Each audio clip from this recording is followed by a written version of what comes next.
This video will go over how to pair your classes with Schoology and McGraw-Hill StudySync, create and sync StudySync assignments within Schoology, view and edit those assignments within Schoology, and how to sync your StudySync grades into the Schoology Gradebook. Please note that this video only applies to teachers in SSO and auto-rostering districts.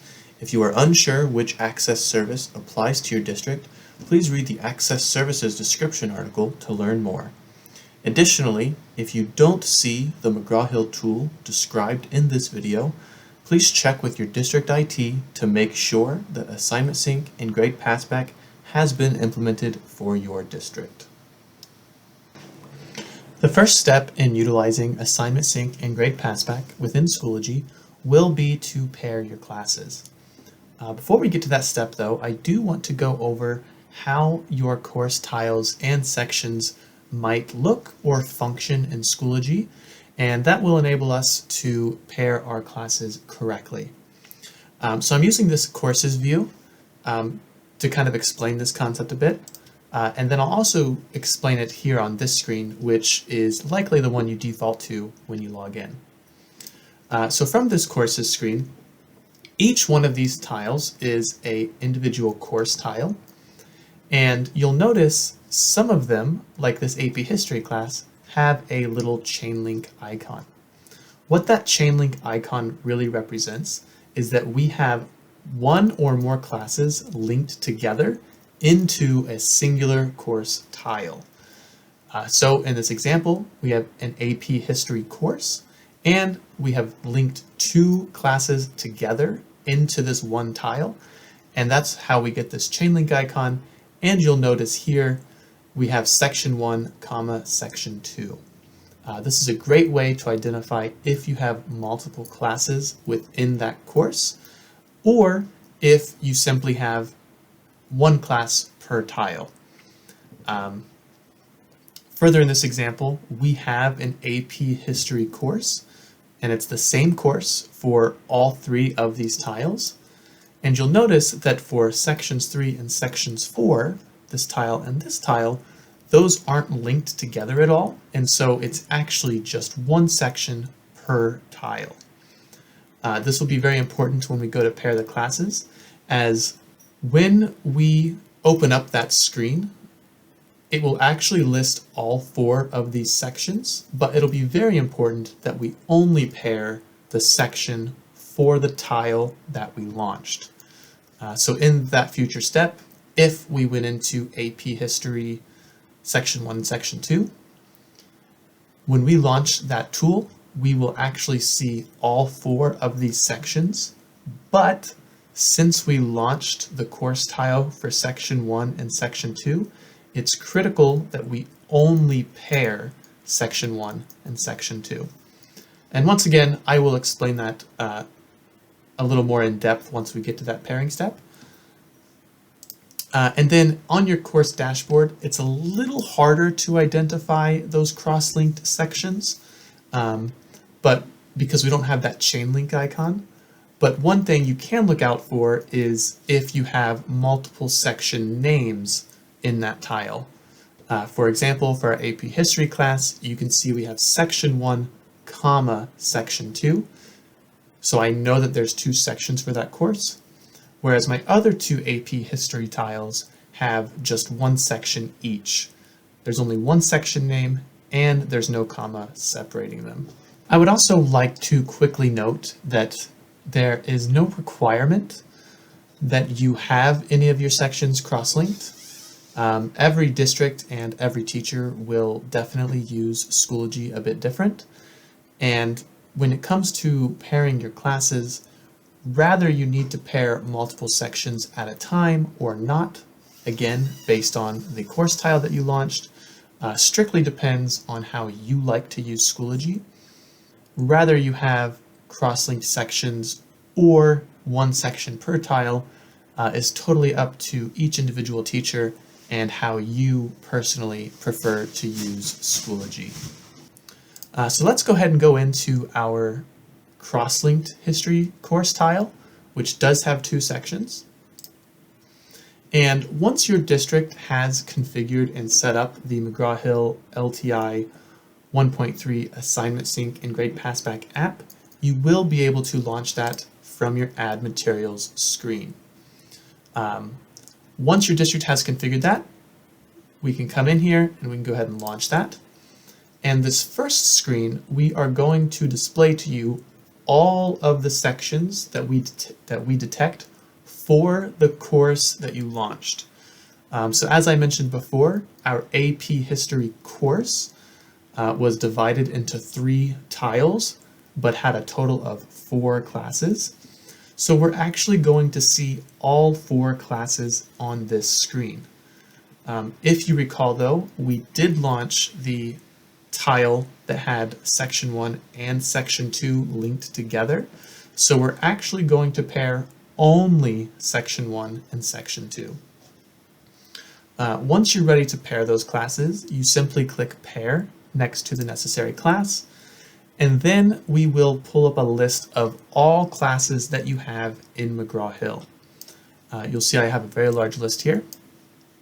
Now, by default, we will show a recommended class for you, which is based off of a very simple name match. But you do want to make sure you are double checking and confirming that that is the correct class, as if you pair your classes incorrectly, the integration will not function properly for you or your students. In my example, the recommended class is not correct, so it's a good thing we double checked, and the correct class for us is actually the first one in this list. So I'll go ahead and choose that. And we'll go ahead and pair section 2 as well, because we know it's part of this course tile. Go ahead and click pair. And once again, we're going to pull up that list of classes for you. And once again, I'm double checking my recommended class. It is still incorrect. And I'm going to find the correct one, which is Schoology 2.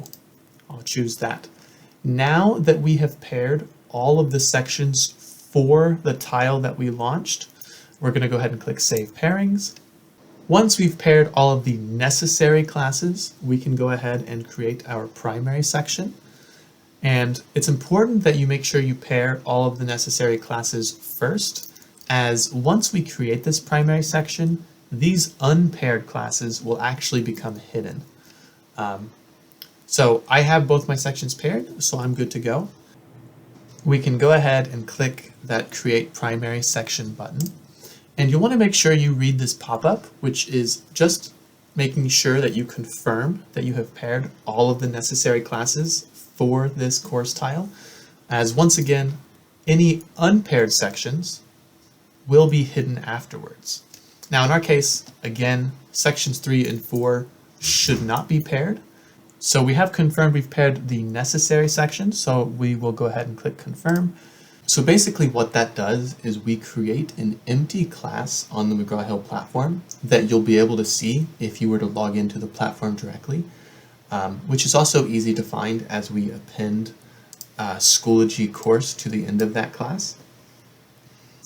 And basically what happens is we create assignments within that primary section, and then that primary section automatically shares all of the assignments out to any of those paired sections that we just chose. So in this example, when we create an assignment through this primary section, we are automatically creating that assignment for both of these sections, both in the McGraw-Hill platform and of course in Schoology. And of course this will remain true regardless of the number of classes that you have paired on this screen. One additional thing I would like to point out about the paired classes before we move on to assignment creation is that you do need to unpair your classes before deleting your Schoology course, deleting any of these sections, or uncross-linking any of the sections. If you fail to unpair your classes before making those changes, it will break those sections, and you will need to contact the McGraw-Hill customer support teams in order to unpair those classes in our backend systems.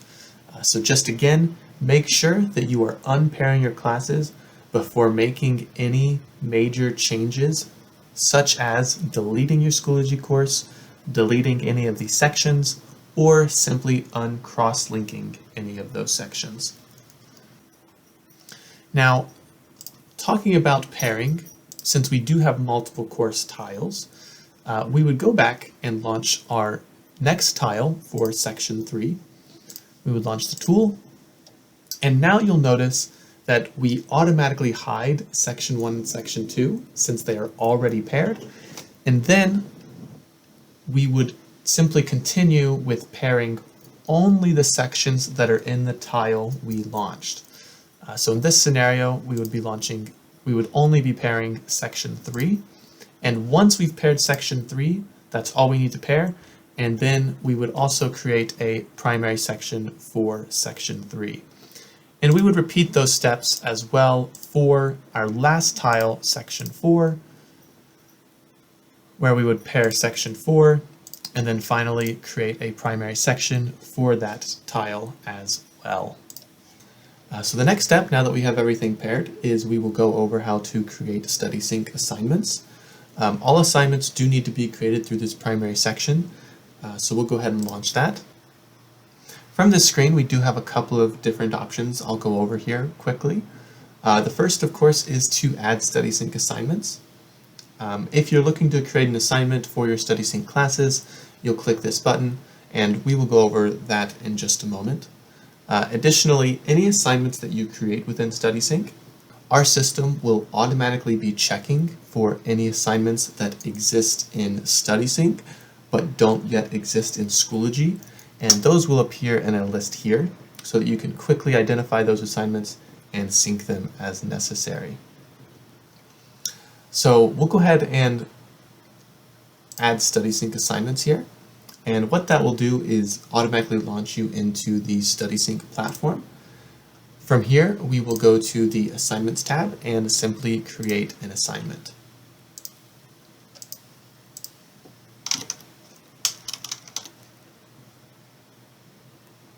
We'll go ahead and use the Success is Counted Sweetest assignment here.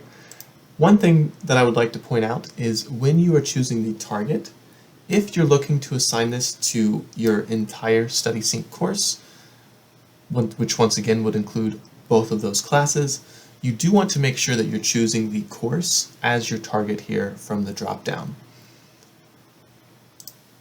In this case, we do of course want this assignment to go to all of our classes, so we're going to use the Schoology course option. From here, you will fill in the dates, and then you can also make any additional customizations that you would like from here. Once you've made any desired customizations, we'll go ahead and create the assignment. Once we've created that assignment in StudySync, we will need to go back to our Schoology tab, and you'll notice that we now have that assignment here in our Sync Assignments list. I did accidentally create this assignment twice, so it is duplicated here. But ultimately, once you've created as many assignments as you need, all those assignments will appear in this list. And now, in order for them to appear in our Schoology course, we simply need to sync them. So we'll click Sync Assignments here, and then that will process.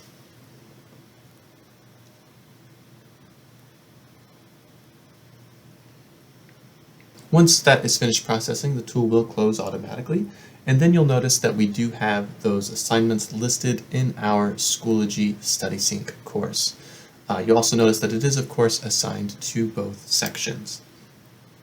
And one thing I would like to point out here is the creation of that assignment both on the McGraw-Hill side, generating that link in Schoology, which we have here, and then pairing those kind of in the background. That process can take about 1 to 2 minutes to complete. So sometimes if you attempt to launch this assignment too quickly, sometimes you will see this error message here.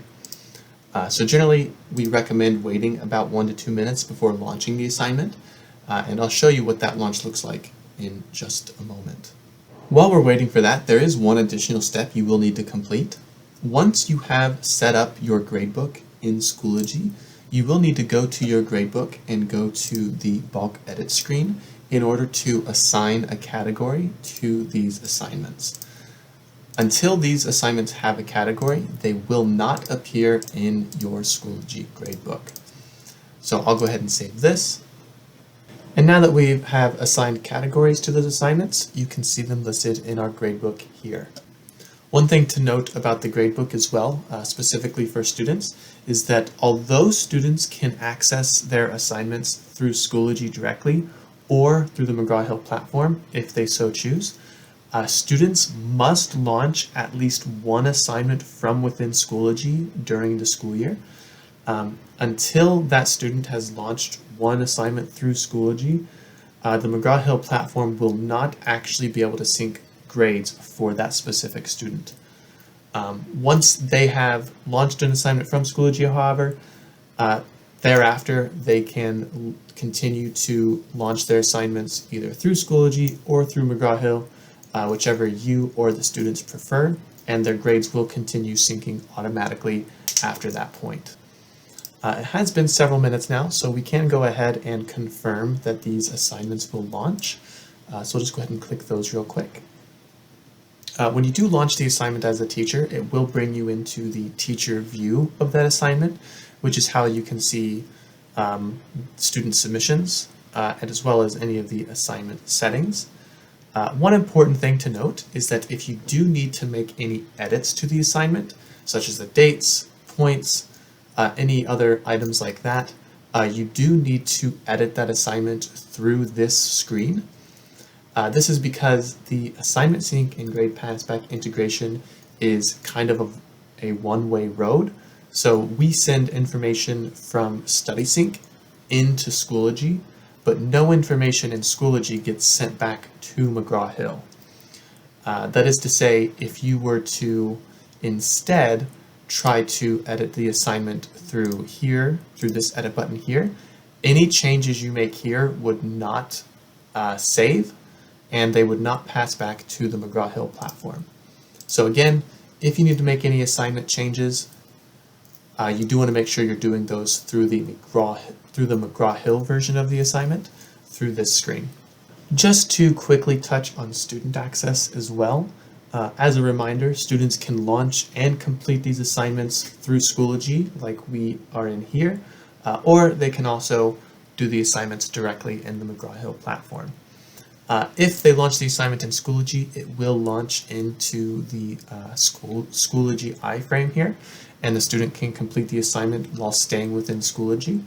Alternatively, the student can click this Open a New Tab button, which will open the assignment into a full screen tab where they can complete the assignment as well. Once the student submits that assignment, it will of course appear for the teacher so that the teacher can review and grade that assignment as necessary.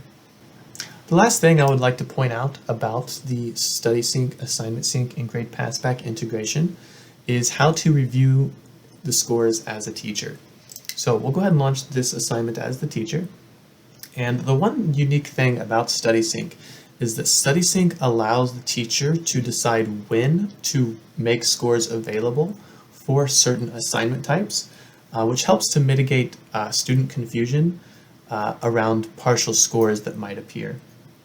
An example of this is maybe you have a 35-point assignment where 10 points of that assignment can be automatically scored, and then the remaining 25 points require manual review from the teacher. Without that release scores button, the students would see a maximum score of 10 out of 35, which can cause some confusion until the instructor was to manually score those grades. Once you have completed any manual grading from the teacher side, you will need to release those scores back into Schoology. And there's two ways that we can do this. Of course, we can do this through the assignment view that I have here, or you can do it through the McGraw-Hill platform as well. But essentially, you can see here in the assignment that these scores have never been sent to Schoology. And once we're ready to release those scores to students, we simply go into the Actions button and we click Send Scores to Schoology. In this instance, our button does say Canvas. That's simply because our McGraw-Hill account, we have both integrations configured. And then as this error message here, we do not have any students that have actually completed the assignment, so of course it's going to give us an error message for releasing the scores. And that's it for this training video. Please be sure to also review our PDF instructions, which are linked in the description of this video. And if you have additional questions, help is also available from our support teams.